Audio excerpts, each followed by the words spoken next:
ఓం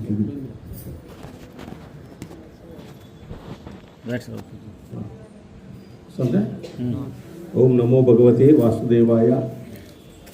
శ్రీ గురుభ్యో నమః.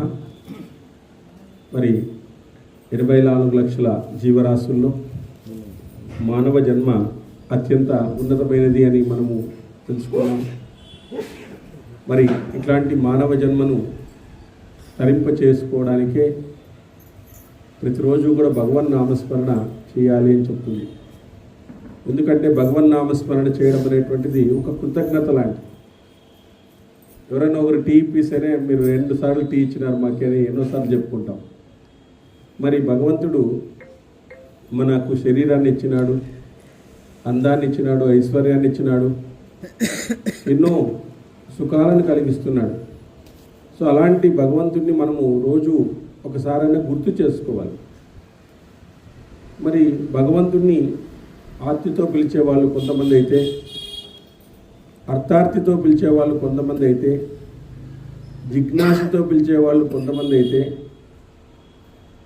ఆర్తి అర్థార్థి జ్ఞాని జ్ఞానముతో పిలిచేటువంటి వాళ్ళు కొందరు ఉన్నారన్నమాట.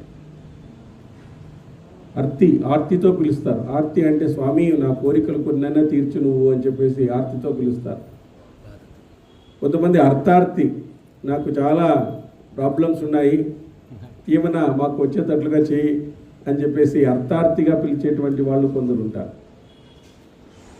కొంతమంది జిజ్ఞాసి, స్వామి నువ్వు ఎక్కడున్నావో మాకు తెలియదు, కనపడడం లేదు, కానీ నీ గురించి తెలుసుకోవాలనేటువంటి అభిప్రాయం అయితే నాలో ఉంది అని చెప్పేసి జిజ్ఞాసితో కొంతమంది భగవంతుని తెలుసుకోవడానికి ముందుకు పోతారు.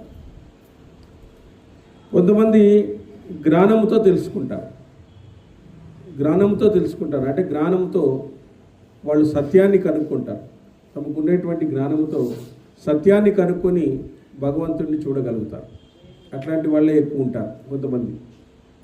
కాబట్టి భగవంతుడు ఏ రూపంలో మనం పిలిచినప్పటికీ కూడా భగవంతునికి చేరుతుంది. ఎందుకంటే ఆర్తితో పిలిచేవాడు ఏదో ఒకరోజు అర్థార్థి అవుతాడు, ఏదో ఒకరోజు జిజ్ఞాసి అవుతాడు, ఏదో ఒకరోజు జ్ఞాని అవుతాడు అని ఆయన నమ్మకం అన్నమాట. మనం ఆడే ఉన్నాం. ఇంకా సరే, ఆర్తితో పిలిచినాడు, కొన్ని కోరికలు తీరుస్తాడు. అర్థార్థితో పిలిచినాడు, అప్పులన్నీ కట్టుకుంటాడు. మళ్ళీ జిజ్ఞాస అన్న పుట్టింది అంటే, లేదు సార్ ఇంకోసారి అప్పు చేసి ఎగ్గొడతాను సార్ అంటాడు. కాబట్టి అర్థార్థి అయినటువంటి తర్వాత జిజ్ఞాసి అయినా కావాలి కదా అతను. తర్వాత జిజ్ఞాసి అయిన తర్వాత జ్ఞాని కావాలని చెప్పేసి వీళ్ళందరికీ భగవంతుడు హెల్ప్ చేస్తాడు. ఎవరిని వదిలేటువంటి వాడు కాదు. వాళ్ళు అలా పిలిచినారు కాబట్టి పలకకూడదని కానీ, వాళ్ళ స్థాయిని బట్టి భగవంతుడు వాళ్ళ స్థాయికి తగినటువంటి కోరికలను ఇవ్వడం అనేటువంటి జరుగుతూ ఉంటుంది. ఎందుకంటే ఇప్పుడు బ్రహ్మదేవుడు, మనకు శివుడు ఇద్దరు పోటీ పడతా అంటారు వరాలు ఇచ్చేదానికి. బ్రహ్మదేవుడు అయినా కొన్ని కండిషన్స్ పెడతాడు, శివుడు కండిషన్స్ లేవు, ఓకే అనేస్తాడు. ఆయన బోలా శంకరుడు ఓకే అనేస్తాడు. కానీ ఒక్కొక్కసారి శివుడు కూడా పరీక్షిస్తాడంట, భక్తుల్ని పరీక్షిస్తూ ఉంటాడు. ఆయన అర్జున్నే పరీక్షించినాడు. ఇంద్రుడు చెప్తాడు, నీకు పాశుపదార్థం కావాలంటే శివుని గురించి బాగా తపస్సు చేయంటాడు అన్నమాట. శివుడు తపస్సు చేస్తూ ఉంటే తపస్సుని భంగం కలిగించడానికి ఒక పంది రూపాన్ని ప్రవేశపెడతాడు. ఒక పంది వరాహ రూపాన్ని ప్రవేశపెట్టి వేటగాని కిరాతకుని రూపంలో వస్తాడు.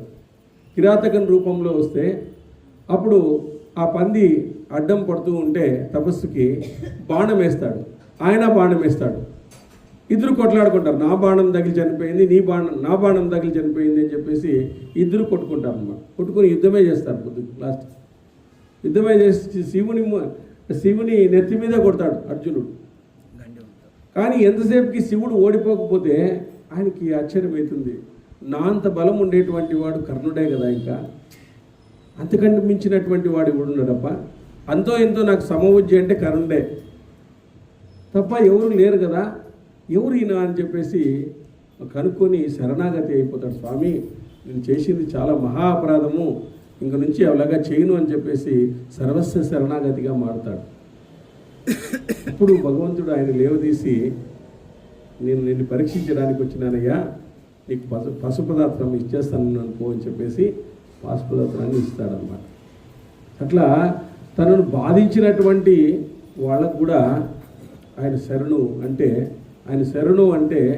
ఆయన మన వైపు తిరుగుతాడు. ఆయన బాధించినాడు. అర్జునుడు అనేక రకాలుగా యుద్ధం చేసినాడు. ఆయన బాధించినప్పటికీ కూడా కాళ్ళ మీద పడిపోతూనే ఆయన ఇదైపోయినాడు అనమాట, ఐస్ అయిపోయినాడు బాగా. సో అట్లా భగవంతుడిని మనం ఆర్తితో పట్టుకున్నా, అర్థార్థితో పట్టుకున్నా, జిజ్ఞాసతో పట్టుకున్నా ఒక్కొక్క స్టేజ్ నుంచి ఒక్కొక్క స్టేజ్కి మారాల. ఆధ్యాత్మికత అంటే ఒకే స్టేజ్లో ఉండడం కాదు. నీళ్ళు ఒకే దగ్గర ఉండడానికి ఏమైంది, మురికి నీరు అవుతుంది లాస్ట్.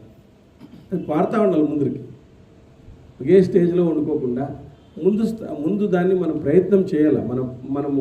మన జన్మ ఉన్నంత వరకు మనం దాన్ని ప్రయత్నం చేయాలి. ఎందుకంటే ఆధ్యాత్మికంగా చేసినటువంటి సేవే మనకు మన వెంట వచ్చేది, లేదు ఏది లేదు. మన వెంట వచ్చేది పాప పుణ్యము. ఏమంటే పుణ్యం కార్యాలు చేయడము, పుణ్యం ఇలాంటి మహా గ్రంథాలను తెలుసుకోవడము, జ్ఞానాన్ని తెలుసుకోవడము, ఇలాంటివే మనకు నెక్స్ట్ జన్మలో కూడా ఇక్కడ నుంచి ప్రారంభమవుతుందంట మన జన్మ. ఇక్కడ నుంచి వాళ్ళకి ప్రారంభం కావడం అనేటువంటి జరుగుతుందన్నమాట. కానీ భౌతికంగా మనం సంపాదించినవి, భౌతికంగా మనం చేసినటువంటి ఏదైనా చర్యలు ఇవన్నీ కూడా అన్నీ మర్చిపోతాం. మనం గత జన్మ గుర్తుందా మనకి? లేదు. గత జన్మ గుర్తుందా? లేదు. గత జన్మ పాపాలు మనకేం గుర్తులేవు, పుణ్యాలు గుర్తులేవు. కానీ ఈ జన్మలో కర్మ అంటే ఏమి? ఇప్పుడు చేసేటువంటిదే కర్మ. గత జన్మది కాదు, ఇప్పుడు చేస్తేనే నీకు గత జన్మలో ఉండేటువంటి పాపాలు పోతాయి. కానీ ఈ జన్మ నీకు క్లియర్గా తెలుసు కదా, ఇప్పుడు చేసే కర్మ చాలా పవిత్రంగా ఉండాలి. చాలా పవిత్రంగా ఉండాలి. ఇప్పుడు చేసే కర్మ ఎలా ఉండాలంటే చాలా పవిత్రంగా ఉండాలి. తెలుసుకుని చేయాలి, ప్రతి ఒక్కటి తెలుసుకుని చేయాలా, పవిత్రంగా ఉండాలా. సో ఇలాగా మనం పవిత్రంగా ఈ కర్మను, ఇప్పుడు ఉండేటువంటి మనము ఈ కలియుగంలో మనం చేసేటువంటి ఈ కర్మను ఏం చేస్తుందంటే గత జన్మలో ఉండేటువంటి పాపాలను కూడా నివారిస్తుందంటారు. ఒకసారి 2 పొట్టేళ్ళు, గత జన్మం యొక్క పొట్టేలు, ప్రస్తుత జన్మ యొక్క పొట్టేలు 2 కొట్లాడుకుంటే, సపోజ్ మనం ఈ జన్మలో బాగా మంచి కర్మను చేసినామనుకోండి, భగవంతుడి గురించి గత జన్మలోది కూడా తీసేస్తాడంట భగవంతుడు. అయ్యో వీళ్ళు ఎంత బాగా చేస్తున్నారయ్యా, ఎంత ఆనందం ముచ్చటేస్తుంది నాకు. ప్రతిరోజు తమకు శరీరాన్ని ఇచ్చినటువంటి వాడు, ఆయుష్ని ఇచ్చినటువంటి వాడు, ఇంత సంపద ఇచ్చినటువంటి వాడు, ఇలాంటి వాడిని, ఇలాంటి భగవంతుడిని రోజు వాళ్ళు తలుచుకుంటున్నారు కదా, ఇంతకంటే ఏం కావాలా? భగవంతునికి స్తోత్రప్రియ, ఆయన స్తోత్రం చేస్తే చాలు, ఆయన ఎంతో సంతోషపడతాడు. ఆయనకి పిలిస్తే చాలు సంతోషపడతాడు ఆయన. మరి ఇలాంటి అద్భుతమైనటువంటి కార్యక్రమాలు చేసేటువంటి వాళ్ళని రక్షించకుండా పోతాడా మరి చెప్పండి? కోపంతో పట్టుకున్న హిరణ్యకశిపుణ్ణే ఆత్మజ్ఞానం కలిగించి ఆత్మలోకి మార్చుకున్నాడు ఆయన. ఏ విధంగా పట్టుకున్న, ఆర్తితో పట్టుకున్న, అర్థార్థితో పట్టుకున్న, జిజ్ఞాసతో పట్టుకున్న, జ్ఞానంతో పట్టుకున్న, వినయంతో పట్టుకున్న, ఏ విధంగా పట్టుకున్నప్పటికీ కూడా భగవంతుడు మనల్ని వదలడు. అది ఏది అని చూడ్డు, ఏమి చేశాడో అని చూస్తాడు, ఏ స్వభావంతో చేశాడనేటువంటి చూడ్డు అనమాట. మొదట అతను మొట్టమొదట భగవంతుని తలుచుకున్నాడా లేదా అనేటువంటిదే మొట్టమొదట ప్రాథమికంగా చూస్తాడు. కాబట్టి అలాంటి అద్భుతమైనటువంటి భగవంతుని గురించి మనం తెలుసుకోవడమే మనం చేసుకున్నటువంటి అతిపెద్ద అదృష్టము కలియుగంలో. మరి ఇక్కడ మయుడు అనేటువంటి వాడు కాండవ దహనంలో అర్జునుడికి శరణాగతి పొందుతాడు. అప్పుడు అతన్ని చంపకుండా వదిలేస్తాడు అర్జునుడు. ఆ విధంగా చంపకుండా వదిలేసినందుకు మరి ధర్మరాజును వచ్చి అడుగుతాడు, స్వామి, అర్జునుడే అడుగుతాడు, మీకు అందమైనటువంటి మనకు ఏ లోకాల్లో 14 లోకాల్లో ఎక్కడ కూడా మనకు లేకుండేటటువంటి ఒక సభాభవనాన్ని నిర్మిస్తాను, నాకు అనుమతి ఇవ్వండి, మీరు చేసినటువంటి దానికి కృతజ్ఞతగా నేను ఒక గొప్ప సభాభవనాన్ని నిర్మిస్తాను, అది మీకోసం నిర్మిస్తాను అని చెప్పేసి దాదాపుగా 14 నెలలు కష్టపడి దాన్ని నిర్మిస్తాడు. నిర్మించిన తర్వాత దాంట్లోకి ధర్మరాజు గృహప్రవేశం చేస్తాడు. అనేకమైనటువంటి క్రతువుల ద్వారా అనేకమైనటువంటి బ్రాహ్మణులను పిలిచి, అనేక మంది రాజులను పిలిచి, అనేక మంది సైన్యాధికారులను పిలిచి, అనేక మందికి దాన ధర్మాలు చేస్తూ ధర్మరాజు అందులోకి ప్రవేశిస్తాడు. అందులోకి ప్రవేశించిన తర్వాత ఆ ప్రవేశంలో నారద మహాముని కూడా అక్కడికి వస్తాడు. నారద మహాముని అంటే ఎలాంటి వాడు? సత్యవాది ఆయన, ఆత్మజ్ఞానం ఎరిగినటువంటి వాడు, వివిధ సిద్ధాంతాలను విడమర్చి చెప్పేటువంటి వాడు. భక్తి యోగము, కర్మయోగము, జ్ఞానయోగానికి ఉండేటువంటి తేడాలను సులువుగా చెప్పేటువంటి వాడు. గొప్ప తాత్విక శాస్త్రవేత్త ఆయన. 14 లోకాలు ఆయన చేత పూజించబడుతున్నాయి. 14 లోకాలకు ఆయన గురువు లాంటి వాడు. అనేకమైనటువంటి లోక కళ్యాణాన్ని చేసినాడు ఆయన. ఆయన చెప్పేటువంటి ఒకరితో ఒకరు చెప్పేటువంటి మాటలు లోక కళ్యాణం జరిగినాయి. మనం చెప్పే మాటలు లోక వినాశనం జరుగుతాయి. మనం ఎవరికైనా తంటాలు పెడుతూ ఉంటాం, మనం లోక వినాశనమే. కానీ ఆయన చెప్పేటువంటి మాటలు లోక కళ్యాణం జరిగింది. భగవంతుని గురించి పరిచయం చేసినాడు, భక్తి సూత్రాలను రాసినాడు. అనేకమైనటువంటి భక్తి ఎన్ని రకాలుగా ఉంటుందని చెప్పేసి భక్తి సూత్రాలను రాయడం అనేటువంటి జరిగింది. వాల్మీకి అడిగినాడు. వాల్మీకి అడిగినాడు ఆయన రామాయణంలో మొదటి శ్లోకమే తపస్వాధ్యాయ నిరతం తపస్వి వాగ్విదాం వరం నారదం పరిపృక్షత్య వాల్మీకి మునిపుంగవం అంటాడు. తపస్వాధ్యాయ నిరతం, తపస్సును చేసేటువంటి వాడా, స్వాధ్యాయం చేసేటువంటి వాడా. తపస్వి వాగ్విదాం వరం అంటే వాగ్విదాం అంటే ఏమి? ఆ వాక్కును అనర్గళంగా మాట్లాడుతూ భగవంతుని గురించి చెప్పేటువంటి వాడా. వాగ్విదాం వరం నారదం పరిపృక్ష వాల్మీకి మునిపుంగవం. కాబట్టి ఆ విధంగా అడుగుతాడు వాల్మీకి. ఆయన్ని ప్రైజ్ చేస్తూ అడుగుతాడు, నాకు 16 లక్షణాలు కలిగినటువంటి ఎవరైనా మానవుడు ఉన్నాడా? ఇప్పుడు ఈ క్షణంలోనే ఇప్పుడే ఇక్కడ 16 లక్షణాలు కలిగినటువంటి ఎవరైనా ఉన్నారా అని అడుగుతాడు. ఎందుకు లేడయ్యా, రాముడు అనేటువంటి వాడు ఉన్నాడు అని చెప్పేసి అక్కడి నుంచి రాముని యొక్క చరిత్ర మొదలవుతుంది అన్నమాట. ఆ విధంగా అట్లాంటి గొప్ప నారద మహాముని స్మరించుకోవడం అంటే ఆషామాషి కాదు. మనము ఈ ప్రదోష వేళలో అట్లాంటి గొప్ప వాళ్ళని, ఆ ద్రౌపది ఇట్లాంటి వాళ్ళని మనం తలుచుకోవడం అంటే మనకు ఎన్నో జన్మల పుణ్యం ఉండాల. ఎన్నో జన్మల పుణ్యం ఉంటే తప్ప వాళ్ళని తలుచుకోవడం అనేటువంటిది కాదు. ఎందుకంటే వీళ్ళు తలుచుకోవడం వల్ల మన పితృదేవతలు కూడా ఆనందిస్తారంట. ఎందుకంటే మన వాళ్ళు ఎంత గొప్ప సంస్కారాన్ని చేసుకుంటున్నారు, ఎంత గొప్ప ధర్మాన్ని నిర్వర్తిస్తున్నారు. కాబట్టి ఆ పితృదేవతలకు ఆ యొక్క ఆశీర్వాదం కూడా మనకు లభిస్తుందంట. పితృదేవతలు మన తల్లులు తాతలు మనం మంచి ప్రవర్తన ఉంటే వాళ్ళకు మంచి మెచ్చుకుంటారా లేదా? వాళ్ళు మనము మన పితృదేవతలకి ఎగనెస్ట్గా ఉండే కార్యాలను చేసినాం అనుకో, వాళ్ళు ఏం చేస్తారు? మనకు శాపం పెడతారు. మనం వాళ్ళ యొక్క ఆశయాలను మనం కొనసాగించాలా లేదా? వాళ్ళ యొక్క ఆశయాలను మనం కొనసాగిస్తే వాళ్ళ యొక్క ఆశీర్వాదం మనకు లభిస్తుంది, భగవంతుని ఆశీర్వాదం లభిస్తుంది. ఆ విధంగా నారద మహాముని అనేకమైనటువంటి ధర్మ సూక్ష్మాలు చెప్తాడు, అనేకమైనటువంటి పరిపాలన విధానాలు చెప్తాడు. పరిపాలన ఎలా చేస్తున్నావయ్యా ధర్మరాజా? అందరినీ నమ్ముతున్నావా? కొంతమంది రహస్యంగా పెట్టుకున్నావా? శత్రువుల గురించి ఎలా ఆలోచిస్తున్నావు? సైనికాధికారులని సక్రమైనటువంటి వాళ్ళని పెట్టుకున్నావా? తెల్లవారుజామునే లేస్తున్నావా? గురువులను గౌరవిస్తున్నావా? బ్రాహ్మణులకు దక్షిణ ఇస్తున్నావా? బ్రాహ్మణులందరినీ సంతృప్తి పరుస్తున్నావా అని చెప్పేసి అనేకమైనటువంటి పరిపాలనా రహస్యాలన్నింటినీ కూడా చెప్తాడు. నువ్వు 1000 మంది మూర్ఖులు తీసుకోవడం కంటే ఒక పండితుని తీసుకో సరిపోతుంది అంటాడు. 1000 మంది మూర్ఖులు ఉంటే ఏం ప్రయోజనం చెప్పండి? ఒక పండితుని తీసుకో, ఆయన అనేక సమస్యలను పరిష్కరిస్తాడు. 1000 మంది మూర్ఖులను పెట్టుకొని ఏం చేయాలి మనం చెప్పండి? కాబట్టి ఇంకా కష్ట సమయాల్లో పండితుడు ఒకడే రాజుకు శుభాన్ని ఇస్తాడు. ఆ పండితుడు ఎలాంటి వాడు? ఆయన మంత్రిగా ఉంటాడు. అనేకమైనటువంటి రాజ్యంలో వచ్చేటువంటి ఆపదలను తొలగిస్తాడు. అనేకమైనటువంటి సలహాలను ఇస్తాడు. కాబట్టి 100 మంది మూర్ఖులను పెట్టుకోవద్దు, నీ చుట్టూ ఒక పండితుడిని తీసుకో అని చెప్తాడు. నీ కోటలన్నీ ఇంకా ధనధాన్యాలు, అస్త్రశస్త్రాలు, ఉదక స్థానాలు, యంత్రాలు, శిల్పులు, ధనుర్ధారులైన సైనికులు అందరూ ఎట్టి లోటు లేకుండా పరిపూర్ణంగా ఉన్నారా? వాళ్ళందరికీ సక్రమంగా జీతాలు ఇస్తున్నావా? వాళ్ళందరూ కూడా మంచిగా ఉన్నారా? మేధావి, సూర్యుడు, ఇంద్రియ నిగ్రహం కలవాడు, విచక్షణ కలవాడు గల మంత్రి ఒకడైనా రాజుకు కానీ రాజపుత్రుడికి కానీ గొప్ప సంపద కలిగించగలడు. మంత్రి ఎలా ఉండాలా? మేధావిగా ఉండాలా. సూర్యుడుగా ఉండాలా, ఇంద్రియ నిగ్రహం కలిగిన వాడుగా ఉండాలా, ఇంద్రియ నిగ్రహం కలిగినటువంటి వాడుగా ఉండాలా, విచక్షణ జ్ఞానం కలిగినటువంటి వాడు ఉండాలి. చూడండి, మంత్రి ఇట్లుండాలండి. ఇప్పుడుండే మంత్రికి ఏముండే, వాడికి ఇంద్రియ నిగ్రహం లేదు, విచక్షణ జ్ఞానం అసలుకే లేదు. మంత్రి అంటే ఇట్లుండాలంట, ఇట్లా వాళ్ళని సెలెక్ట్ చేయాల. చూడండి ఎట్లాంటి వాళ్ళు మేధావిగా ఉండాలంట, ఆయన సూర్యుడుగా ఉండాలంట, ఎదుర్కొనే విధంగా కూడా ఉండాలి. రాజు ఒకవేళ ఫెయిల్ అయితే ఈయన రెడీ కావాలా.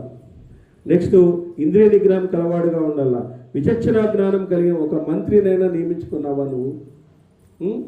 కాబట్టి ఇతను రాజపుత్రులకు రాజ్యానికి గొప్ప సంపద కలిగిస్తాడు. ఇట్లాంటి మంత్రి ఉంటే అసలు నువ్వు హాయిగా బెడ్రూమ్లో పడుకోవచ్చు, ఆయన చూసుకుంటాడు మిగతా అంతా. నువ్వు హాయిగా రెస్ట్ తీసుకోవచ్చు, ఇంకేమి నువ్వు చేయాల్సిన పని లేదు, ఆయనే చూసుకుంటాడు అంతా. దశరథుడికి సుమంత్రుడు ఎట్లాంటి వాడు చెప్పండి. సుమంత్రుడు అనేక రకాలుగా ప్రయత్నం చేస్తాడు, ఈ వనవాసం పోకూడదని కూడా ప్రయత్నం చేస్తాడు ఆయన రాముడు ఒప్పుకోడు అనమాట. మరి తిమ్మరసు, శ్రీకృష్ణదేవరాయలు మంత్రి తిమ్మరసు ఎంతో గొప్పవాడు ఆయన. మరి ఇట్లాంటి మంత్రులు, చాణక్య చంద్రగుప్తుడు విక్రమాదిత్యుని కాలంలో ఆయన అర్థశాస్త్రాన్నే రాసినాడు. కాబట్టి అట్లాంటి వాళ్ళు గొప్ప వాళ్ళు ఉన్నారు. అట్లాంటి ధర్మాలను వాళ్ళు ఈరోజు ఉండేటువంటి చీఫ్ మినిస్టర్లు వీళ్ళంతా చదవాలి. అసలు ఫస్ట్ వాళ్ళకి రామాయణం క్లాసు ఇట్లాంటివి పెట్టించాలి. మినిస్టర్లకి అందరికీ కూడా రామాయణం క్లాస్ పెట్టించాలి ఒక 5 రోజులు. ఇట్లుంటే మినిస్టర్లు మీరు, లేదంటే ఒకడు క్వాలిఫై కాదు, ఒక్కడు కూడా తీసుకునే కాయలేదు. కాబట్టి ఆ విధంగా ఉండాలని చెప్తున్నాడు. ఒక్కొక్క ప్రదేశం తీర్థంలో ముగ్గురు చొప్పున ఒకరి తెలియకుండా శత్రు పక్షంలో 18 మంది మీద, నీ పక్షంలో 15 మంది గూఢాచారులు నియమించుకున్నావా?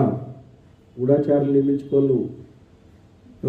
ఆ శత్రు రాజ్యంలో కూడా గూఢాచారులు పెట్టిండాల, వాళ్ళు తెలియకూడదు మళ్ళీ. ఆ విధంగా గూఢాచారులను నియమించుకున్నావా?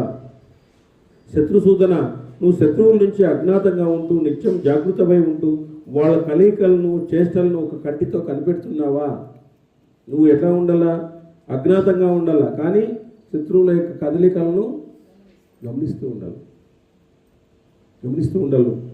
అదేవిధంగా వినయశీలుడు, సత్కులందు జన్మించినటువంటి వాడు, పండితుడు, విద్వాంసుడు, అసూయ లేనివాడు, శాస్త్ర చర్చలో నేర్పుగలవాడైనటువంటి ఆయన నీ పురోహితుడు ఉన్నాడా?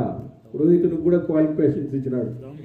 చూడండి, వినయశీలుడుగా ఉండాలా, సత్కర్మలు ఎందు జన్మించి ఉండాలా, పండితుడు, విద్వాంసుడు, అసూయ లేనివాడు ఉండాలా. ఇది ఉండదు ఎవరికి, అంత అసూయ ఎక్కువ ఉంటుంది. అసూయ లేనివాడు ఉండాలా. ఇలాంటి పురోహితుడు ఉన్నాడా నీ దగ్గర? నువ్వు చేసే యజ్ఞమునందు యజ్ఞికుడు వినియోగించబడిన బ్రాహ్మణుడు శాస్త్ర జ్ఞానం కలవాడైనా, నువ్వు యజ్ఞం చేస్తున్నావే, ఆ యజ్ఞంలో శాస్త్ర జ్ఞానం ఉంది, ఆయనకి కరెక్ట్గా చేయిస్తున్నాడు యజ్ఞం అనేటువంటిది. అది బుద్ధివంతుడై రుజువర్తుడై హుతాన్ని గురించి, హోమం చేయించున్న దాని గురించి తగిన సమయంలో తెలియజేస్తున్నాడా? ఇది ఎందుకు చేస్తున్నాం, ఇది ఎందుకు నెయ్యి వేస్తున్నాం, ఇది ఎందుకు పేలాలు వేస్తున్నాం, ఇది ఎందుకు చేస్తున్నాం అని చెప్పేసి తెలియజేస్తున్నాడా? నువ్వు ఆశ్రయించిన దైవజ్ఞుడు జ్యోతిష శాస్త్రంలో సంపూర్ణ పండితుడై గ్రహచారాలను పరిశీలించి శుభాశుభాలను చక్కగా చెప్తున్నాడా? నీ దగ్గర ఉండేటువంటి జ్యోతిష్కుడు ఈ గ్రహ సంచారాన్ని బట్టి గ్రహాచారాలను బట్టి శాస్త్ర పండితుడై అన్నిటినీ గురించి చెప్తున్నాడా? సేవకులను ఉత్తములని మధ్యములని అధములుగా విభజించి ఉత్తములకు ఉత్తమ కార్యాలను, మధ్యములకు మధ్యమ కార్యాలను, అధములకు అల్ప కార్యాలను వారికి తగినట్లుగా వినియోగిస్తున్నావా? ఇప్పుడు సేవకులు ఉంటారు, కొంతమంది కొన్ని పనులను చేయలేరు, కొంతమంది కొన్ని పనులే చేస్తారు. వాళ్ళందరికీ వాళ్ళ ప్రకారం మనము వాళ్ళకు పనులను అప్పగించాలి. వాళ్ళని అప్పగించినప్పుడు వాళ్ళు సక్రమంగా చేస్తారు. మరి ఆ విధంగా మనము అధములకు ఉత్తముల పని అప్పగించినామనుకో ఎడవట్ అయిపోతుంది, ఇంకంతే. కాబట్టి కరెక్ట్గా వాళ్ళకి ఏమి ఇవ్వాలా, ఎవరు ఏం చేయాలా అనేటువంటిది సక్రమంగా చేయిస్తున్నావా? ధర్మార్థ కామాల్లో పరీక్షలు దాటి పవిత్రులై వంశపారంపర్యంగా వస్తున్న ఉత్తమోత్తములచే ఉత్తమ కార్యాలను నీగిస్తున్నావు కదా. సో ఎవరైతే ధర్మార్థ కామ మోక్షాలను దాటినటువంటి వారిని ఉత్తమ కార్యాలను వినియోగిస్తున్నావో పండితులను, వీళ్ళందరినీ కూడా. భరతశ్రేష్ఠ, కఠిన శిక్షలతో నువ్వు ప్రజలను బాధించడం లేదు కదా, కఠిన శిక్షలు వేయడం లేదు కదా. అదేవిధంగా మంత్రులందరూ నీ రాజ్యాన్ని న్యాయపూర్వకంగా నిర్వర్తిస్తున్నారా? మంత్రులను ఒకసారి కనిపెట్టినావా, వాళ్ళు ఎట్లా నిర్వహిస్తున్నారు అనేటువంటి విషయాన్ని. కామచారులైనటువంటి పురుషులు స్త్రీలు కామచారులైన పురుషుణ్ణి స్త్రీలు పరిత్యజించినట్లుగా పతితుడైన యజమాని యాజకులు విడిచిపెట్టినట్టుగా ఉగ్రమైన శిక్షలు విధించిన రాజును ప్రజలు అనుమానిస్తారు. ఉగ్రమైనటువంటి శిక్షలు వేస్తే ప్రజలు అనుమానిస్తారు. అలా నిన్ను ప్రజలు అనుమానించడం లేదు కదా. నిన్ను అనవసరంగా మాకు శిక్షలు వేసినాడు, మేము తప్పు చేయకుండా సరిగా విచారణ చేయకుండా శిక్షలు వేసినాడు, ఈ రాజు మంచివాడు కాదు అని ఏమన్నా అంటున్నారా? అదేవిధంగా నీ సేనాపతి కులీనుడై ధైర్యశాలిగాను పరాక్రమవంతుడుగాను బుద్ధిశాలిగాను సంతోషంతోనూ ఉత్సాహంతోనూ నీ యందు అనురాగంతో ఉండి నేర్పరిగా ఉన్నాడా? ఎందుకంటే సైన్యాధికారులు ఒకసారి రాజునే ఏమన్నా చేసేస్తారు. చాలా చోట్ల చూస్తూ ఉంటాం మనం. కొన్ని చోట్ల సైనికాధికారులు రాజును మార్చేస్తారు కావాలంటే, సైన్యం పట్టుంటుంది వాళ్ళకి. సో కానీ నేర్పరిగా ఉన్నాడా? అతని యొక్క కదలికలను నువ్వు గమనిస్తున్నావా? నీ సైన్యంలో ప్రధాన దళపతులైన నిర్భీరులై యుద్ధ విశారులై నిష్కపటమై పరాక్రములై ఉన్నారా? ఏదో సత్కారాలు చేసి వారిని గౌరవించి తృప్తి కలిగిస్తున్నావా? వాళ్ళందరినీ యుద్ధంలో పాల్గొనేటువంటి వాళ్ళు సైనికాధికారులు సుబేదారులు ఇట్లాంటి వాళ్ళందరినీ కూడా నువ్వు చక్కగా గమనించి వాళ్లకు సరిగా గౌరవం ఇస్తున్నావా? వారిని గౌరవించి తృప్తి కలిగిస్తున్నావా?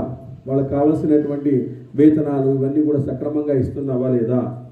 నీ సైన్యానికి యథోచితంగా భోజన సదుపాయం వేతనం సకాలంగా అందిస్తున్నావా? ఇప్పుడు ఎంత వేతనము భోజనము సకాలంలో అందిస్తున్నావా?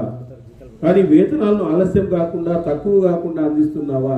ఇప్పుడు ఎంత అప్పటికే ద్వాపర యుగంలోనే తక్కువ కాకుండా వేతనాలను సకాలంలో అందిస్తున్నావా? భోజన విషయంలో కానీ వేతన విషయంలో కానీ ఆలస్యం జరిగితే సేవకులు స్వామి ఎందుకు కోపిస్తారు? ఖచ్చితంగా నువ్వు సరిగా ఫుడ్ పెట్టలేదనుకో, సైనికులకి సరిగా జీతాలు ఇవ్వలేదనుకో, వాళ్ళు ఏం పని చేయరు. కాబట్టి ఆ రెండు విషయాలను జాగ్రత్తగా చూసుకోవాలి. కోపం వల్ల రాజుకు ఎన్నో అనర్థాలు కలుగుతాయి. వాళ్ళు కోపగించుకుంటే రాజుకు అనర్థం అనేటువంటిది కలుగుతుంది. ఉత్తమ కులంలో జన్మించినట్టు నీ మంత్రులు ఇతర అధికారులందరూ నీతో ప్రేమతో అవసరమైతే ప్రాణాలైనా విడగొట్టడానికి ప్రాణాలైనా పణంగా పెట్టడానికి సిద్ధంగా ఉన్నారా? చూడండి, నీ మీద అంత అభిమానం ఉండాలి. వాళ్ళు నేను ప్రాణాలకు తెగించి రక్షించాలి, దేశభక్తి ఉండాలి వాళ్ళు. అదేవిధంగా యుద్ధ సాధనాలను పూర్తిగా తనొక్కటే అదుపులోనే నిలుపుకొని నీ శాసనాలను ఉల్లంఘిస్తూ స్వేచ్ఛగా సంచరించేవాడు ఎవడు నీ సేవకుల్లో లేడు కదా. యుద్ధ సాధనాలన్నీ వాని చేతిలోనే పెట్టుకొని ఒక్కోసారి నువ్వు చెప్పిన శాసనాలను ఉల్లంఘించేటువంటి వాడు, నువ్వు చెప్పిన ఆర్డర్స్ని ఖాతరు చేయనటువంటి వాడు ఎవరైనా ఉన్నాడా? చూడండి, నీ సేవకులు ఎవరైనా పురుష ప్రయత్నంతో కార్యాలు చక్కగా నిర్వర్తిస్తుంటే వారికి అధిక మర్యాద వేతనం ఇచ్చి గౌరవిస్తున్నావా? చూడండి, బాగా చేసేటువంటి వాళ్ళని ఎంకరేజ్ చేస్తున్నావా? విద్యా వినయ సంపన్నులైన మహానుభావులు వారి అర్హతలను బట్టి దానాదులతో సత్కరిస్తున్నావా? పండితులకు పురోహితులకు పామర్లకు వీళ్ళందరికీ సక్రమైనటువంటి దానాలు ఇస్తున్నావా? నీ వల్ల భయపడి కానీ ధన సంపత్తి నశించి నిన్ను ఆశ్రయించిన వారిని కానీ వారికి శరణు ఇచ్చి ఆదుకుంటున్నావా? ఎవరైనా ధన సంపత్తి నశించి వాళ్ళకు కొన్ని ప్రాబ్లమ్స్ రావడము అలాంటి వాళ్ళకి సక్రమంగా హెల్ప్ చేస్తున్నావా? నీతో ఓడిపోయిన వారిని నీ పుత్రుల వలె భావించి వారిని కాపాడుతున్నావా? సపోజ్ కొంతమంది ఓడిపోతారు, ఓడిపోయినప్పుడు నిన్ను శరణు వేడతాడు, వాళ్ళని కూడా నువ్వు కాపాడాలి. అదేవిధంగా నీ మేలు కోరి నీకోసం ప్రాణాలు అర్పించే భార్యాపుత్రులు కానీ నీ మేలు చేసి సేవ చేసి కష్టాల్లో ఉన్న కుటుంబాలు రక్షణగా ఉంటూ వారి కష్టాలను తీరుస్తున్నావా? నీ భార్య బిడ్డలైతేనేమి ఎవరైనా నీకోసము నీ మేలు కోరి వాళ్ళు మరణిస్తే వాళ్ళ తర్వాత వచ్చినటువంటి వాళ్ళ పిల్లలకు కావలసినటువంటి కష్టాలను తీరుస్తున్నావా? రాజా, ఈ సమస్త భూమండలం ప్రజలందు సమదృష్టితో ఆర్జనంతో ఉంటూ అందరినీ తల్లిదండ్రులు బిడ్డలను రక్షించున్నట్లుగా నువ్వు తల్లిదండ్రుల వలె ప్రజలందరినీ కూడా రక్షించాలి.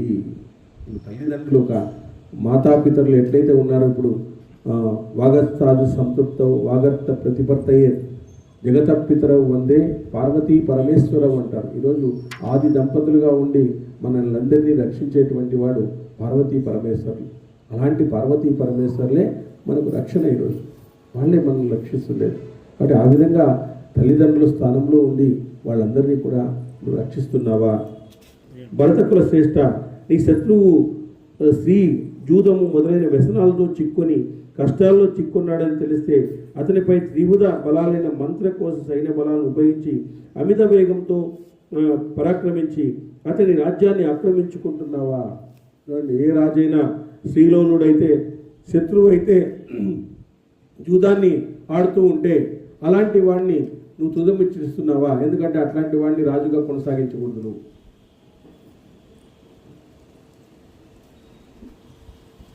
ఈ విధంగా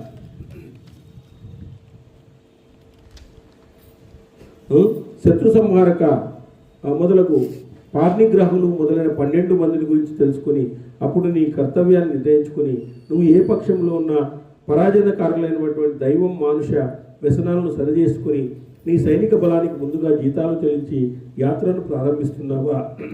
అంటే దైవం యొక్క సహాయాన్ని తీసుకొని కూడా నువ్వు యాత్రను ప్రారంభించాలి ఏదన్నా కూడా చేసినప్పుడు. అదేవిధంగా పరంతప నీ శత్రురాజ్యంలో ప్రధానులైనటువంటి వారి ధనాలను రక్తరాశులను అర్హతను అనుసరించి రహస్యంగా ఇచ్చి వారిని వశవర్తులుగా చేసుకుంటున్నావా? నీ శత్రు రాజ్యంలో ప్రధానులైన వారికి ధనాలను నీ శత్రు రాజ్యంలో కూడా నీ గురించి వాళ్ళు నిన్నంటే ఇష్టపడేటువంటి వాళ్ళు ఉంటారు. సో వాళ్ళకి నువ్వు ధనాన్ని అవన్నీ ఇచ్చి నీ వైపు తిప్పుకోవాలి వాళ్ళు, ఎందుకంటే ఆ రాజ్యాన్ని జయించాలంటే. కుంతీనందన, నువ్వు ముందుగా ఇంద్రియాలను జయించి అడిషట్ వర్గాలను జయించి ఇంద్రియ దాసులైన శత్రువులను వశవర్తులుగా చేసుకుంటున్నావా? కుంతీనందన, నువ్వు ఫస్ట్ ఇంద్రియాలను జయించాలి. రాజుగా ఉండేటువంటి వాడు కామక్రోధ లోభ మోహ మదమాశ్చర్యాలను జయించాల. అదేవిధంగా అరిషడ్ వర్గాలను జయించాల. నువ్వు శత్రువులను ఆక్రమించే ముందరే పరాకు లేకుండా సామదాన భేద దండం అనే నాలుగు ఉపాయాలను వినియోగిస్తున్నావా? సామము, దానము, భేదో, దండోపాయం అనేటువంటి 4 ఉంటాయన్నమాట. సామం అంటే మర్యాదగా చెప్పడం, దానం అంటే ఏదైనా వాడికి ఇచ్చి తీసుకోవడం, అదేవిధంగా భేదం, సరిగా ఈ విధంగా ఇంకొక రాజు చేశాడు వాడికి ఏం గతి పట్టింది చూసుకో, అట్లా భేదం అంటే అట్లా చూపించడం. ఇంకొక రాజు ఆ విధంగా చేసినాడు, వాడిని ఏం చేసాం మేము ఉదికి పారేసినాం వాడిని, కాబట్టి నీ ఇష్టం అనల్లా. ఒకవేళ అక్కడికి లొంగలేదనుకో దండోపాయం అయిపోయి ఇక శిక్షించాల్సిందే. ఇట్లా మనము 4 ఉపాయాలను వినియోగించి వారిని జయిస్తున్నామా? మహారాజా, నీ రాజ్యానికి మూలదారులైనటువంటి రథాలు, అశ్వాలు, గజాలు, పదాతులు, యంత్రాలు, ఔషధాలు, ద్రవ్యాలతో కూడిన సైన్యాన్ని సమకూర్చుకొని శత్రువులపై దండెత్తుతున్నావా? వారిపై గెలుస్తున్నావా? ఓడిన వారిని రక్షిస్తున్నావా? ధనరక్షకుడు, ధన సంగ్రాహకుడు, చికిత్సకుడు, గుప్తచరుడు, పాదచరుడు, సేవకుడు, లేఖకుడు, ప్రహరీ అనేటువంటి 8 మంది, ఇంకా గజ, అశ్వ, రథాలు, కాల్బలము, ఈ 4 బలాలతో కూడి యోగ్యుడైన సేనాధిపతిని నియమించుకుని శత్రు సంహారాన్ని చేస్తున్నావా? శత్రు సంహారకను శత్రురాజ్యంలో కరువు కాటకాలు కలిగినప్పుడు రణభూమిలో శత్రు సహాయం చేస్తున్నావా? నీ దేశంలో శత్రువులలోనూ నీచే నియమించబడిన అధికారులు ఆయా స్థానంలో తిరుగుతూ కార్యాలను ప్రయోగతంగా చేస్తూ పరస్పరం కలుసుకుంటూ రాష్ట్రాన్ని, ప్రజల్ని రక్షిస్తున్నారా? అధికారులందరూ కూడా సక్రమంగా పనిచేస్తున్నారా? మహారాజా, నువ్వు తినే పదార్థాలను, శరీరధారణకు ఉపయోగించే వస్త్రాలను, సుగంధ ద్రవ్యాలను నీ అందు పరిపూర్ణ విశ్వాసం గల ఆప్తులే చేస్తున్నారా? ఎందుకంటే కొంతమంది విషం పెట్టేస్తారు కావాలని, కాబట్టి వాళ్ళ నమ్మకమైన వాళ్ళు ఉండాలి. వాళ్ళకు డ్రెస్ కుట్టించే వాళ్ళు కానీ, వాళ్ళకు భోజనం పెట్టేటువంటి వాళ్ళు కానీ చాలా నమ్మకమైన వాళ్ళు ఉండాలి. వాళ్ళకి ఏదైనా మళ్ళీ విషయం పూరితంగా చేసేస్తే అయిపోతుంది, వాళ్ళు చెప్పేసేటువంటి అవకాశం కూడా ఉందన్నమాట. ఇప్పుడు మనకు లాల్ బహదూర్ శాస్త్రి విషపూరితంగా చనిపోయినాడు అని చెప్పినారు. తాష్కెంట్ సమావేశానికి పోయినప్పుడు ఆయనకి ఏదో డ్రింక్ ఇచ్చినారంట, అక్కడ విషం కలిపినారు అని ఒక వార్త ఉంది మనకు. మన ప్రధానమంత్రి లాల్ బహదూర్ శాస్త్రి తాష్కెంట్ అనేటువంటి చోట సమావేశానికి ఒప్పందం కుదుర్చుకోకపోతే ఆయనకి డ్రింక్ ఇచ్చిన దాంట్లో విషం ఉంది, దాంతోనే ఆయన చనిపోయినాడు అని చెప్పేసి ఒక రూమర్ కూడా మన ఇండియాలో ఉంది. అది ఎంత నిజమో ఎంత తెలియదు కానీ రూమర్ అయితే బలంగా ఉంది. ఆయన విష ప్రయోగంతోనే ఆయన చంపేసినారు. వేరే దేశాల వాళ్ళు ఇతనుంటే చాలా ప్రాబ్లం ఉంటుంది మాకేం చెప్పేసి ఆయన అంత ధీటుగా ఎదుర్కొనేవాడు అనమాట. కాబట్టి ఆ విధంగా అందరూ కూడా భయపడేటువంటి వాళ్ళు అనమాట. వేరే దేశాల వాళ్ళు అంత వణికేవాళ్ళు ఆయన అంటే, అంత పొట్టిగా ఉన్నప్పటికీ గట్టివాడు అనమాట ఆయన. అట్లా చాలా బీద కుటుంబం నుంచి వచ్చినటువంటి వాడు. అలాంటి గొప్ప గొప్ప పరిపాలన దక్షుడు ఆయన అని. అది భాండాగారము, గోష్ఠి, వాహనము, ద్వారము, ఆయుధగారము, ధనార్జన వీటి యందు సుపరిష్ఠులైన నీ భక్తులే అధికారులే తమ కార్యాన్ని నిర్వహిస్తున్నారా? గోష్ఠి కానీ, వాహనం కానీ, ద్వారం కానీ, ఆయుధాగారం కానీ, ధనార్జన కానీ, భాండాగారం కానీ, ఇవన్నీ కూడా కోశాకారాలు కానీ ఇవన్నీ సమర్థులైన వాళ్ళే నిర్వహిస్తున్నారా? మహారాజా, బాహ్య అభ్యంతర రక్షణలతో ముందు నువ్వు రక్షించుకుంటున్నావా? పరస్పరం ఒకదానితో ఒకటి అభ్యంతరం బాహ్యంతో రక్షిస్తున్నావా? విరోధం లేకుండా పరస్పరం ప్రవర్తిస్తున్నావా? నీ సేవకులు పూర్ణాహ కాలంలో ధర్మరక్షణ తగిన సమయంలో మద్యపానము, జూదము, ఆటలు, స్త్రీలు, వ్యసనలతో మొదలైన వాటిలో ఆసక్తితో ఉన్నారా? ఇవన్నీ చూస్తూ ఉండాలి. వాళ్ళు ఏమైనా అలవాట్లకు గురి అయినారా? చెడు అలవాట్లు ఏమైనా ఉన్నాయా? ఆ సమయాన్ని నీ సమయాన్ని నీ ధనాన్ని నష్టపరుస్తూ సమయాన్ని వ్యర్థం చేస్తున్నారా? నీ ఆదాయంలో 4వ పాలు కానీ 3వ పాలు కానీ అర్ధభాగం కానీ నీ ఖర్చు జరిగిపోతున్నదా? అంతకంటే ఎక్కువ ధనవ్యయం చేయవు కదా. ధనవ్యయం ఎట్లా చేయాలని చెప్పినాడు. రాజా, నిన్ను ఆశ్రయించిన కుటుంబాలు, గురువులు, వృద్ధులు, వ్యాపారులు, శిల్పులు, దీనులు, దుఃఖితులు ధనధాన్యాలను ఇచ్చి అనుగ్రహిస్తున్నావా? ఆయా వ్యయాలను రాసే కరణాలు అందరూ పూర్వాహ్నంలో ప్రతిదినము ఆదాయ వ్యయాలు చెప్తున్నారా? బ్యాలెన్స్ షీట్ అకౌంట్ కరెక్ట్గా ఇస్తున్నారా? కొంతమంది అర్థశాస్త్ర విషయంలో నిపుణులై ఉంటారు. వారు నీకు హితం కోరుతూ పరోక్షంగా ప్రియం చేస్తూ ఉంటారు. వారిని ఎప్పుడూ దోషం కనపడదు. అటువంటి వారిని అధికారం నుంచి తొలగించడం లేదు కదా. నీకు దోషాలు చెప్తుంటారు వాళ్ళు. నీకు ఇట్లా చేయకూడదు, ఇట్లా చేయకూడదు, ఇట్లా చేయకూడదు అని చెప్పేసి ఇట్లా చెప్తున్నప్పుడు నువ్వు నాకు ఎదురు తిరుగుతావా? నేను చెప్పినట్టు చేయనకూడదు. నువ్వు వాళ్ళ ఆర్థిక శాస్త్ర నిపుణులు. వాళ్ళు ఆర్థికంగా వాళ్ళకి ఎట్లా ఖర్చు చేయాలో వాళ్ళకి తెలుసు. మరి వాళ్ళు చెప్పినట్లు నువ్వు వినుకోకుండా నువ్వు చెప్పినట్లు వాళ్ళు చేస్తే ఇది వద్దు సార్ అంటారు వాళ్ళు. ఇది విధంగా చేయకూడదు, ఎక్కువ ఖర్చు అవుతుంది దీనికి అంటారు. ఇలా చేయండి, ఖర్చు తగ్గిస్తుంది అని. అలాంటప్పుడు వాళ్ళని నువ్వు నా మాట ఇట్లేదు కాబట్టి నేను డిస్మిస్ చేసేస్తాను అని అనకూడదు. నువ్వు అట్లాంటి వాళ్ళకి ఎంకరేజ్ చేయాలి. అట్లాంటి వాళ్ళని ఫస్ట్ ఎంకరేజ్ చేయాలన్నమాట. రాజా, నీ సేవకులను ఫలాపేక్ష కలిగినటువంటి లోకులను, దొంగలను, శత్రువులను, వ్యవహార జ్ఞానశూన్యులు కానీ రాజకార్యాల్లో నియమించడం కదా. లోకులను, దొంగలను, వీళ్ళు ఇట్లాంటి వాళ్ళని, శత్రువులను, జ్ఞానశూన్యులను నువ్వు వినియోగించడం లేదు కదా రాజ్య పరిపాలనలో. చోరుల వల్ల కానీ, లోపుల వల్ల కానీ, రాజకుమారుల వల్ల కానీ, రాజస్త్రీల ద్వారా కానీ రాష్ట్రానికి ఎటువంటి బాధలు కలగడం లేదు కదా. రైతులంతా సంతోషంగా ఉన్నారా? ఎంత మంచి పదం. ఇప్పుడు ప్రయాల్సిన పరిస్థితి ఇప్పుడు చేస్తారు. అధికారం ఉందని చెప్పేసి అది. ఈ రాజ్యంలో అన్ని ప్రాంతాల్లో పెద్ద చెరువులన్నీ నీటితో నిండి ఉన్నాయా? వర్షాధార వ్యవసాయం జరుగుతూ ఉందా? ఈ రాజ్యంలో కర్షకులకు అన్నానికి, విత్తనానికి కొరత లేదు కదా. 100కి రూపాయి వడ్డీ ఇస్తున్నారా? వడ్డీ వ్యాపారం కూడా చెప్పినాడు. అప్పుడు కూడా ధర్మ వడ్డీ అంటారు దాన్ని. వడ్డీ అంటే రూపాయి, 1% అంటే 1 రూపాయి వడ్డీతో చేస్తే దాన్ని ధర్మ వడ్డీ అంటారు అన్నమాట. అంటే 10 రూపాయలు 20 రూపాయలని ఇచ్చి ఇప్పుడు వడ్డీలు అర్పేస్తానన్నారు, వడ్డీలు ఇచ్చి. అట్లా కాకుండా 1 రూపాయి తీసుకోవాలని అప్పటికే ఉందన్నమాట. ధర్మ వడ్డీ అంటారు దాన్ని. గవర్నమెంట్ 1 రూపాయి కదా, అన్ని చోట్ల 1 రూపాయి తీసుకుంటుంది. ఇక్కడ 90 పైసే 1 రూపీ. చూడండి, అప్పటికే ఉంది. అన్ని విషయాలు అన్ని నారదులు చెప్పిండేది ఇది, వేరే వాళ్ళు కాదు ఇది. చూడండి, తాత, నీ రాజ్యంలో ఉత్తమ పురుషుల ద్వారా కృషి, గోరక్ష వ్యాపారం అన్ని చక్కగా జరుగుతున్నాయా? సుభిక్షంగా ఉంటే లోకులంతా సుఖాన్ని, ఉన్నతిని పొందుతారు. ఈ రాజ్యంలో ప్రత్యేక గ్రామాలు, బుద్ధివంతులు, కార్యశూలులు, కార్యాన్ని నెరవేర్చిన తగిన మనుషుల యొక్క ద్రవ్యం యొక్క సహకారము, ఆపదలు కలిగినప్పుడు రహస్యంగా ఉంచడము, కార్యసిద్ధి అనే 5ంటిని బాగా తెలుసుకుని రాజ్యాన్ని క్షేమంగా పరిపాలిస్తున్నావా? పట్టణాలను రక్షించడానికి, గ్రామాలను రక్షించడానికి, పల్లెలను సూర్యుల ద్వారా, వీరుల ద్వారా రక్షిస్తున్నావా? గ్రామాలు, నగరాలు అధిపతుల ద్వారా రక్షిస్తున్నావా? నీకు పన్ను రూపంలో సరైనటువంటి పన్నులు అందుతున్నాయా? డబ్బు అందుతుందా?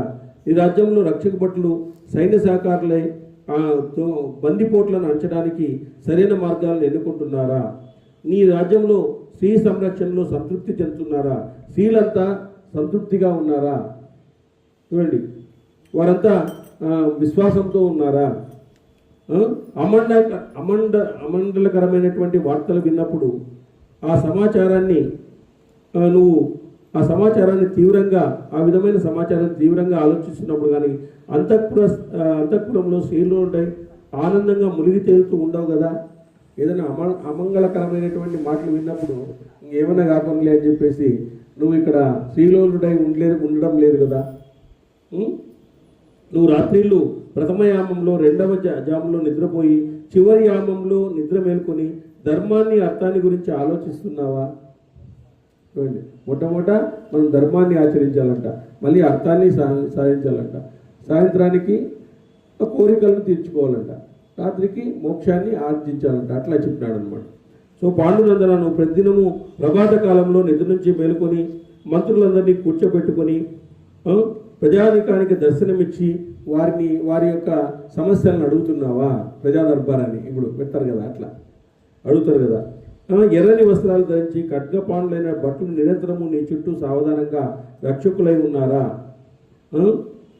శిక్షింపదగిన వారిని యమధర్మరాజులాగా, గౌరవించదగిన వారిని ధర్మరాజులాగా నువ్వు చూస్తున్నావా? శిక్షింపదగితే యమధర్మరాజులాగా శిక్షించాలంట, మంచివారిని అయితే ధర్మరాజులాగా చూడాలంట. కాబట్టి ఎవరికి అప్రియం ప్రయత్నించి ఎవరి మీద పక్షపాతంతో వ్యవహరించడం లేదు కదా. శరీరానికి రోగం సంభవించినప్పుడు ఔషధాలు సేవించి కానీ చికిత్స చేసుకుని కానీ ఆరోగ్యంగా ఉంటున్నావా? నెక్స్ట్, బాల చికిత్స, గ్రహ చికిత్స, దష్ట చికిత్స, జరా చికిత్స, అష్టాంగ వైద్య చికిత్సల్లో ప్రవీణులైనటువంటి డాక్టర్లు నీ అందు ఉన్నారా? డాక్టర్లు టీం ఉందా లేదా? వైద్యులు లోభంతో కానీ మోహంతో కానీ నీ దగ్గర యాచకులు కానీ పశ్చాత్తాపంతో నీ దగ్గరకు వచ్చినప్పుడు నువ్వు దర్శనం వేయకుండా అనుమానిస్తున్నావా వాళ్ళని? నిన్ను ఆశ్రయించిన జనుల యొక్క జీవనోపాధులను నువ్వు లోపంతో కానీ మోహంతో కానీ ఆత్మవిశ్వాసం వల్ల కానీ ఎగతాళికైనా అడ్డగించడం లేదు కదా. వాళ్ళకి సరైనటువంటి ఇది లేదు అని చెప్పేసి వాళ్ళని ఎగతాళి చేస్తున్నావా? అట్లా చేయకూడదు. నగరవాసులు రాష్ట్రపతులందరూ కలిసి విరోధంగా ఉండడం లేదు కదా. ఎవరైనా నీ శత్రు రాజ్యం నుంచి ద్రవ్య లాభాన్ని పొంది నీతో కలహించడం లేదు కదా. అంటే నీ నుంచి లాభాన్ని పొంది మళ్ళీ నీతో కలహించడం లేదు కదా. ఎప్పుడైనా దుర్బరులు ఇదివరకు నీతో చెప్పబడకుండా బాధించబడిన వారు నీ మంత్రాంగం వల్ల, సేవా బలం వలన బలవంతుడై నీకు ఎదురు తిరగడం లేదు కదా. నీ రాజ్యమునందు నీ చేత గౌరవించబడుతూ నీ కోసం ప్రాణాలు అర్పించే వాళ్ళు సిద్ధంగా ఉన్నారా? బ్రాహ్మణులకు, సాధుపుంగులకు ఎల్లప్పుడూ సేవ చేస్తున్నావా? నీ స్వర్గప్రాప్తికి, మోక్షప్రాప్తికి కారకులైనటువంటి వారిని నువ్వు రక్షిస్తున్నావా? అంటే నీకు స్వర్గము గురించి, మోక్షప్రాప్తి గురించి చెప్పేటువంటి పండితులను నువ్వు రక్షించుకుంటున్నావా? ఈ పూర్వపురుషులందరూ 3 వేదాలను ఆధారంగా చేసుకుని ధర్మాన్ని ఆచరించినారు. నువ్వు ధర్మాన్ని ఆచరించడానికి పూర్వుల్లాగా ప్రవర్తిస్తున్నావా? నీ రాజభవనంలో నీ కళ్ళ ఎదుట సద్గుణ సంపన్నులైనటువంటి బ్రాహ్మణులు మద పదార్థాలు, రసవర్ధమైనటువంటి ముష్టాన్నాలను భుజిస్తున్నారా? భోజనం తరువాత వారికి దక్షిణ ఇచ్చి సత్కరిస్తున్నావా? ఏకాగ్ర మనస్కులై వాజపేయం, పౌండరీకం మొదలైన యాగాలను నిండు మనసుతో ఆచరించడానికి ప్రయత్నం చేస్తున్నావా? నీ జ్ఞాతులు, గురువులు, వృద్ధులు, దేవతా పనులకు, అశ్వత్థం మొదలైన పుణ్య వృక్షాలకు, శుభకారకులైన బ్రాహ్మణులు ప్రతిదినము నమస్కరిస్తున్నావా? నీ మనసులో ఎప్పుడు దుఃఖం కానీ, కోపం కానీ, ఆశ్రయం కానీ ఇవ్వడం లేదు కదా. మంగళకరమైన వస్తువులను చేతిలో ఉంచుకొని నీ పరివారం నేనెప్పుడు విడిచిపెట్టకుండా నీ పక్కనే ఉంటున్నారా? ఇప్పటి వరకు నేను చెప్పినట్లుగా నీ బుద్ధి, ప్రవర్తన ఉన్నాయి. ఇటువంటి ధర్మానికి అనుకూలమైన బుద్ధితో ప్రవర్తించినట్లయితే నీకు ఆయుర్వృద్ధి కలుగుతుంది, యశోవృద్ధి కలుగుతుంది. ధర్మార్థ కామములు నిన్ను పీడించవు. ఈ విధంగా ధర్మబుద్ధితో ప్రవర్తిస్తే అతని రాజ్యం ఎప్పుడూ నశించదు. చూడండి, ఎప్పుడు నువ్వు ధర్మబుద్ధితో ఉంటే ఏ రాజు యొక్క రాజ్యము నశించదు. ఈ విధంగా ప్రవర్తించిన రాజు భూమండలాన్నంతా జయించి సుఖిస్తూ దినదిన అభివృద్ధి చెందుతాడు. శాస్త్ర కుశలాలతో విద్వాంసుల సాంగత్యం లేక మంత్రుల్లో మూర్ఖులు ఎవరైనా పవిత్రాత్ములు దొంగతనము నేరాన్ని మోపి ధనాన్ని అన్యాయంగా కాజేస్తున్నారా? లోభం వల్ల అధికంగా ధనాన్ని సంపాదించాలనే వారికి మరణశిక్ష విధిస్తున్నావా? పరలోకం లేదు, ఈశ్వరుడు లేడు అనే నాస్తిక భావం, అసత్యం, కోపం, ఏమరపాటు, దీర్ఘ చింతనం, జ్ఞానులతో సహవాసం చేయకుండా ఉండడం, ఆలస్యం, పంచేంద్రియాల విషయంలో ఆసక్తి చూపడం, ప్రజాపయోగం పరంలో ఒకటే ఆలోచన చేయడం, అర్థశాస్త్రం తెలియని మూర్ఖులతో ఈ విషయాల గురించి ఆలోచించడం, నిశ్చయించుకున్న కార్యాలను చేయకుండా ఉండడం, రాజరిక రహస్యాలను బయటపడడం, మంగళకరమైన ఉత్సవాలను చేయకుండా ఉండడం, ఒకరితో శత్రువులపై దాడికి వెళ్ళడం, ఈ 14 రాజదోషాలు. ఇవన్నీ రాజదోషాలంట. పరలోకం లేదు, ఈశ్వరుడు లేడు, నాస్తికత్వం ఉండడము, అసత్యము, ఏమరపాటు, దీర్ఘచింతనము, జ్ఞానులతో సహవాసం చేయకుండా ఉండడము, ఇవన్నీ కూడా ఈ దోషాలు విడిచిపెట్టలేదు కదా. ఇవన్నీ ఉన్నావా? ఈ విధంగా ఈ దోషాలను, నీ వేదాలు సఫలమయ్యాయా? నీ ధనం సఫలమైందా? స్త్రీలందరూ సఫలమైనారా? దేవర్షి, వేదాలు ఏ విధంగా సఫలమవుతాయి? ధనం ఏ విధంగా సఫలమవుతుంది? నారదుడు ప్రశ్నించిన తర్వాత ధర్మరాజు అడిగినాడు. ఇంతవరకు నారదుడు చెప్పినాడు. నారద మహాముష్టుడు ఎన్ని విషయాలు చెప్పినాడు. లోకానికి కావలసినటువంటివన్నీ ఇదొక పాఠము చంద్రబాబు నాయుడు పంపించాను ముందు. చూడు సార్, ఇది పరిపాలన ఎట్లుండాలని చెప్పేసి, పరిపాలన ఎన్ని బాధ్యతలు ఉంటాయి చూడు. ఒక రాజు అనేటువంటి వాడు ఎన్నిక కావడం అనేటువంటిదే కాదు, ఇది లోతు అయిపోతుంది. ఈ దేవర్షి వేదాలు ఏ విధంగా సఫలమవుతాయి అంటే దానికి నారదుడు అంటాడు, రాజా, వేదాలు నువ్వు చేసే నిత్యాగ్ని హోత్రకు ఫలాలు ధనానికి దానం భోగమే ఫలం, భార్య రతి సంతానం అనే ఫలాన్ని ఇస్తుంది, శాస్త్రజ్ఞానానికి సదాచార వృత్తియే ఫలం. శాస్త్రజ్ఞానం కావాలంటే సదాచార వృత్తి కలిగి ఉండాలి, సమాచారం ఉండకూడదు, సదాచారం ఉండాలి, మంచి నడవడికను కలిగి ఉంటే శాస్త్రజ్ఞానం కలుగుతుంది. అదేవిధంగా నువ్వు నిత్యాగ్నిహోత్ర ఫలాలు, ధనానికి దానమే ఫలం, ధనం ఉంటే దాన్ని దానం చేయడమే ఫలం, భార్య ఉంటే సంతానమే ఫలం. సో ఆ విధంగా అదే ఇవన్నీ విని మహాతపస్వి నారదమహాముని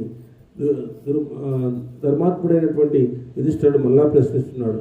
నారదుడు యుధిష్ఠిరుడితో ఇలా అన్నాడు, రాజా, పన్నులు వసూలు చేసే నీ సేవకులు లాభార్జన కోసం బహుదూరం నుంచి వచ్చిన వ్యాపారుల నుంచి సరిగా పన్నులు వసూలు చేస్తున్నారా? అధికంగా వసూలు చేయడం లేదు కదా. ఈ వ్యాపారులు ఈ నగరంలోనూ రాజ్యంలోనూ ఆదరించబడుతూ జనానికి ఉపయోగపడే సామాగ్రిని అమ్ముతున్నారా? వాళ్ళు పన్నులు వసూలు చేసే సేవకుల్ని మోసం చేయడం లేదు కదా. అదేవిధంగా రాజా, నువ్వు ధర్మాన్ని అర్థాన్ని తెలిసిన పండితుల మాటలను, అర్థశాస్త్రంలో సంపూర్ణ పాండిత్యం గల వృద్ధుల ధర్మ వచనాలను వింటున్నావా? వ్యవసాయం వలన వచ్చే ఫలాలను, పుష్పాలను, గోవుల నుంచి వచ్చే పాలు, నెయ్యి మొదలైన పదార్థాలు నీవు ఉపయోగించడానికి ముందు ధర్మార్థం బ్రాహ్మణులకు నమస్కరిస్తున్నావా? మహారాజా, నువ్వు నియమించిన శిల్పులు అందరికీ ఒకే ఒక పర్యాయము 4 నెలల వరకు సరిపడే వేతనము, ఉపకరణాలు సమకూర్చి ఇస్తున్నావా? శిల్పులకు 4 నెలలకు ఇచ్చేటువంటి జీతం ఇచ్చేయాలని ఫస్ట్ శిల్పులకి, మళ్ళీ అడుక్కున్న వాళ్ళు. చూడండి మహారాజా, నువ్వు ఉపకారం చేసిన వారిని మర్చిపోవడం లేదు కదా. నీకు ఉపకారం చేసిన వాళ్ళని, ఈ విధంగా నీకు మేలు చేసిన వారిని సజ్జనుల సమక్షంలో ప్రశంసించాలని, నీకు ఎవరైతే మేలు చేస్తున్నారో వాళ్ళని ప్రశంసించి వాళ్ళకి కృతజ్ఞతగా ఉన్నావా? చూడండి, భరత వంశోత్తమ, నువ్వు సంక్షేపంగా సిద్ధాంత ప్రతిపాదన చేసే సూత్ర గ్రంథాలైన గజసూత్రము, అశ్వసూత్రము, రథసూత్రము మొదలైన గ్రంథాలను సక్రమంగా పఠించి అభ్యసించినావా? గ్రంథ పఠనం చేసినావా? భరతశ్రేష్ఠ, నీ భవనంలో ధనుర్వేద సూత్రాన్ని, యంత్ర సూత్రాన్ని, అదేవిధంగా నాగరిక సూత్రాన్ని చక్కగా అభ్యసించావా? పుణ్యాత్మ, నువ్వు మంత్రబలంతో అస్త్రాలను బ్రహ్మధనంతో ప్రయోగించి శత్రునాశనం చేస్తున్నావా?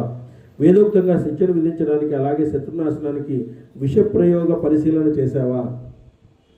నీ రాజ్యంలో అగ్ని భయం నుంచి, సర్ప భయం నుంచి, రోగ భయం నుంచి, రాక్షసుల భయం నుంచి ప్రజలను సక్రమంగా కాపాడుతున్నావా? నోరు లేని మూగవారిని, కన్నులు కనపడిన గుడ్డివారిని, వికలాంగుల్ని, కుంటివారిని, దిక్కులేని అనాథలను, సన్యాసులను తండ్రి వలె ఆదరిస్తున్నావా? నువ్వు తండ్రి వలె వాళ్ళందరినీ చూసుకుంటున్నావా? మహారాజా, నిద్ర, ఆలస్యం, భయం, కోపం, కాఠిన్యం, దీర్ఘాలోచనం అనే 6 దోషాలు విడిచిపెట్టినావా? నిద్ర విపరీతంగా పోవడం, ఆలస్యంగా ఇది చేయడం, ఏదన్నా డెసిషన్ తీసుకోవడంలో ఆలస్యంగా చేయడం. అదేవిధంగా భయపడడం, కోపం, కాఠిన్యం, దీర్ఘాలోచన చేయడం, దాన్ని గంటల కొద్దీ చర్చించడం, దాంట్లో ఏమి ఉండదు, ఊరికే దాన్ని పోస్ట్పోన్ చేయడం. ఇప్పుడు మనకి కోర్టుల్లో కేసులు ఈజీగా అవుతాయి, కానీ పెండింగ్ కేసులు లక్షలు ఉంటాయట. వాళ్ళ ధనాన్ని బీక్కుంటానే ఉంటారు. ఈ లాయర్లంతా ధనాన్ని బీక్కుంటా అంటారు.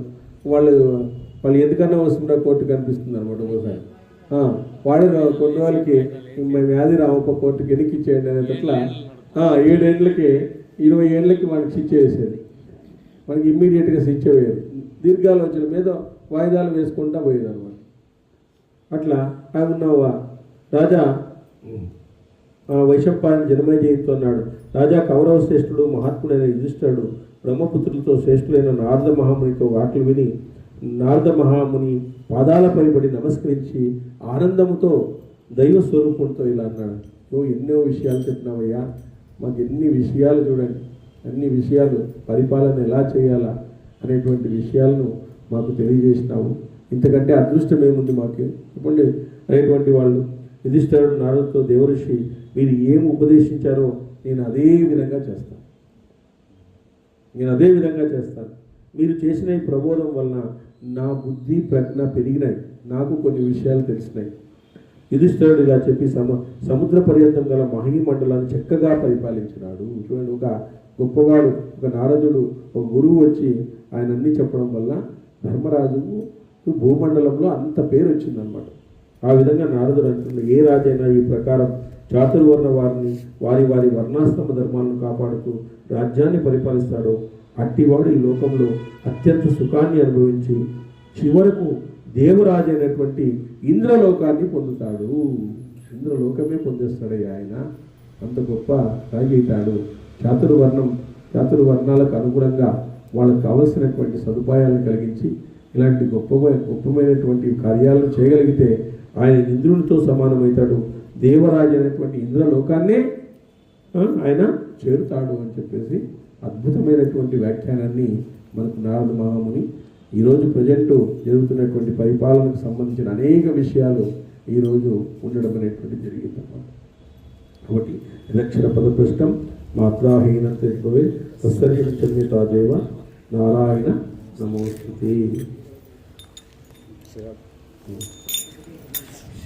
శ్రీరాబ్ది కన్యకకు శ్రీ మహాలక్ష్మికి నీరజాలయమునకు నీరాజనం శ్రీరాబ్ది కన్యకకు శ్రీ మహాలక్ష్మికి నీరజాలయమునకు నీరాజనం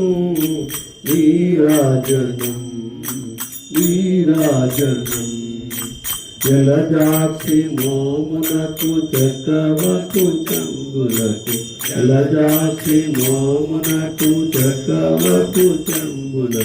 నెలకొన్న కపూరపు నీరాజనం అలివేలి తురుమునకు హస్తకమలంబుల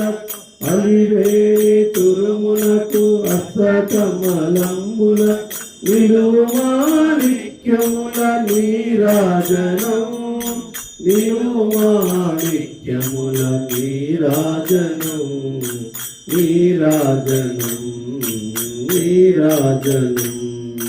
క్షీరాబ్ది కన్యకకు శ్రీ మహాలక్ష్మికి నీరజాలయమునకు నీరాజనం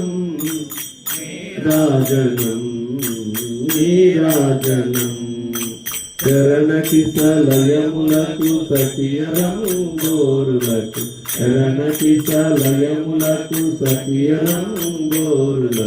నిరతమగు ముత్తేల నీరాజనం హరిది జగనంబులకు అతివలి జనాభికి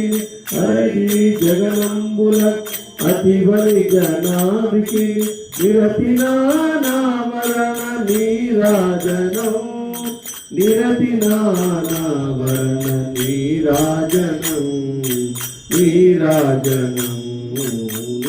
నీరాజనం క్షీరాబ్ది కన్యకకు శ్రీ మహాలక్ష్మికి నీరజాలయమునకు నీరాజనం నీరాజనం నీరాజనం పగటు శ్రీ వెంకటేశు పట్టపూరాణి అయి పగటు శ్రీ వెంకటేశు పట్టపూరాణి అయి జగడు ప్రతి కళలకు నీరాజనం జగతి నలవే మంగ చెక్కదనములకెల్ల జగతి నలవే మంగ చెక్కదనములకెల్ నిగడు నిజ శోభనపు నీరాజనం నీరాజనం నీరాజనం క్షీరాబ్ది కన్యకకు శ్రీ మహాలక్ష్మికి నీరజాలయమునకు నీరాజనం నీరాజనం